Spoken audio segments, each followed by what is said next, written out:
Rocket ও আকাশে থাকা রকেটের গতিপথ ও সেই সম্পর্কের তথ্য প্রেরণের যন্ত্র আবিষ্কার করে সবাইকে হতবাক করে দিয়েছে সপ্তম শ্রেণীর ক্ষুদে বিজ্ঞানী আল কাসাব। এছাড়াও বাংলাদেশের আকাশে শত্রুপক্ষের কোনো বিমান বা হেলিকপ্টার বা এ ধরনের কিছু আসলেই তা শনাক্তকরণ সহ ধ্বংস করতে পারবে তার আবিষ্কার করা যন্ত্র।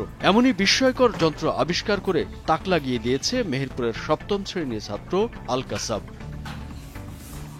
মেহেরপুরের গাংনী উপজেলার সাহেবনগর বহুমুখী মাধ্যমিক বিদ্যালয়ের সপ্তম শ্রেণী পড়ুয়া শিক্ষার্থী আল কাসাব নিজের বুদ্ধিমত্তা, মেধা আর কম্পিউটারকে কাজে লাগিয়ে তৈরি করছেন একের পর এক মহাকাশযানের নতুন নতুন আবিষ্কারগুলোর মধ্যে একটি হচ্ছে রোভার, যার মাধ্যমে চাঁদের তথ্য সংগ্রহ করা ও রেডিও কমিউনিকেশনের মাধ্যমে ডেটা সেন্টারে তথ্য পাঠানো যায়। এছাড়া তৈরি করেছেন 180 ডিগ্রি অ্যাঙ্গেলের নাইট ভিশন ক্যামেরা।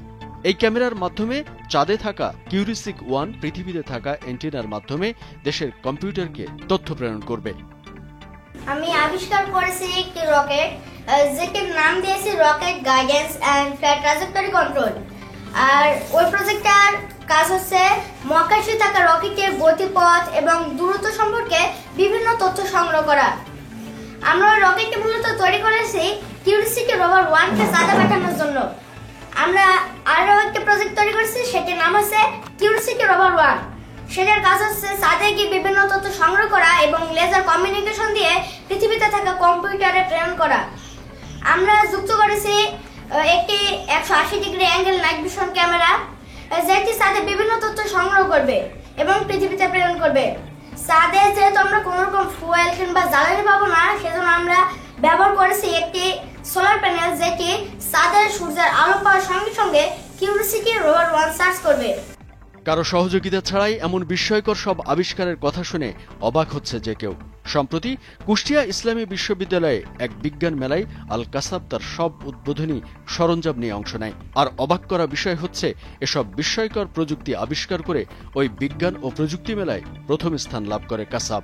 এরপর থেকে তার এইসব আবিষ্কার দেখতে দূর দূরান্ত থেকে বাড়িতে ভিড় জমাচ্ছে উৎসুক মানুষ। ছোট বাচ্চা এটা বিভিন্ন যন্ত্রপাতি উদ্ভাবন করেছে, তো আমরা এটা দেখার জন্য আসছি যে সে কিভাবে তৈরি করছে, এগুলি আকাশে ওড়ানোর জন্য সে চিন্তা ভাবনা করছে। তো আমরা তাকে প্রশ্ন করলাম, সে বললো যে এটা আকাশে ওড়ানোর জন্য সরকারের অনুমতি প্রয়োজন। এই ধরনের ছেলে যে একটা হয়েছে, এটা খুব অহংকার বা গর্বর কথা, কিন্তু আমরা চাই গ্রামের এবং সরকারের কাছে এই গ্রামেরও সম্মান এবং তার পিতামাতারও সম্মান এবং গ্রামের গর্ব, এবং এই সরকারকে এবং বিজ্ঞান প্রযুক্ত যারা আছে এদেরকেও আমরা চাই যে ছেলেটার সুনজর দিয়ে এবং সকলে যেন এই ছেলেটা মানুষের মতো মানুষ হতে পারে এবং বিজ্ঞানের এতে যেন করতে পারে, কাজ করতে পারে। প্রাইমারি স্কুল জীবনেই কাসাবের কম্পিউটার প্রোগ্রামিং এর হাতে খড়ি। এই ছোট্ট বয়সেই HTML, পাইথন, জাভা স্ক্রিপ্ট সহ বিভিন্ন প্রোগ্রাম আয়ত্ত করে। এরপর ষষ্ঠ শ্রেণীতে পড়ার সময় বিজ্ঞান মেলায় অংশগ্রহণের জন্য সে সিকিউরিটি রোভার এই প্রোগ্রামটি তৈরি করে। পুরোপুরি আর্থিক সামর্থ্য না থাকলেও নিজের যেটুকু আছে সেটুকু দিয়ে ছেলের উদ্ভাবনী আবিষ্কারে সহযোগিতা করছেন বলে জানান কাসাবের বাবা মোসাদ্দেক আলী। আমার ছেলে যখন ছোট ছিল তখন থেকে আমি তাকে কম্পিউটারে এই কাজগুলো করতে দিতাম। যখন সে প্রাইমারিতে পড়তো তখন স্কুলের সিলেবাসের সঙ্গে কম্পিউটারের একটা আলাদা সংযুক্তি পেজ পেয়েছিল, এবং ওই পেজটা নিয়ে সে প্রথম ধারণা করলো যে কম্পিউটার দিয়ে প্রোগ্রামিং করা যায়। তখন সে এটা দিয়ে প্রোগ্রামিংয়ের হাতে খড়ি সূচনা করলো। আগে তো শুধু ওই কিউরিসিটি রোভার ওইটাই ছিল, পরবর্তীতে সে rocket guidance and flight trajectory control এই সফটওয়্যার তৈরি করে। এই সফটওয়্যারটিকে একটি রকেটের সঙ্গে যুক্ত করে, আর এই রকেটটি ডানে বামে কিংবা উপরে যেদিকেই যাক, সেটার যে তথ্য, তার দূরত্ব, তার অবস্থান, এই সম্পূর্ণ তথ্যগুলো কম্পিউটারের ওই সফটওয়্যারে সব প্রদর্শিত হতে থাকে।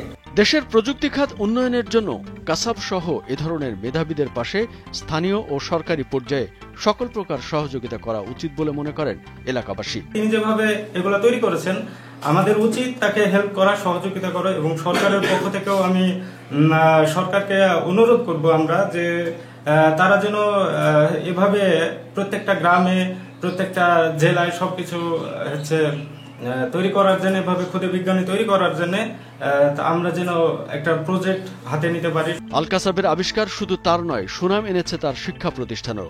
বিদ্যালয় থেকে আল কাসাবের দেখভাল ও সার্বিক সহযোগিতা করা হচ্ছে বলেও জানান সাহেবনগর বহুমুখী মাধ্যমিক বিদ্যালয়ের প্রধান শিক্ষক। আল কাসাবের বাসায় মাঝে মধ্যে এসে এবং প্রতিষ্ঠানেও বিভিন্ন পর্যায়ে আমরা তাকে এই ধরনের কাজকে আরো বেগবাহিত করার জন্য এবং সহযোগিতা দানের জন্য শিক্ষক মণ্ডলীকেও আমি আহ্বান করেছি।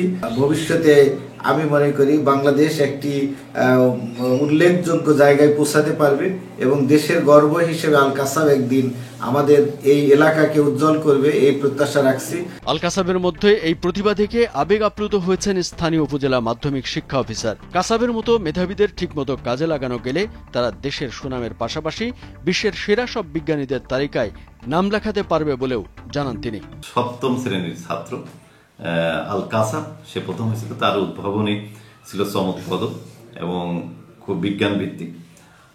তারা, আমি শুনেছি যে ছেলেটি একদম রিমোট এলাকা থেকে এসেছে, তার মধ্যে উদ্ভাবনী এবং প্রচেষ্টা খুবই প্রবল। আমরা চাচ্ছি যে তার জন্য আমাদের যদি কোনো আর্থিক বা অন্য কোনো সহযোগিতা থাকে, আমরা উপজেলা প্রশাসন, উপজেলা মাধ্যমিক শিক্ষা অফিস থেকে আমরা সর্বোচ্চ তাকে সহযোগিতা করি। কামরুজ্জামান আরিফ, ভোরের কাগজ।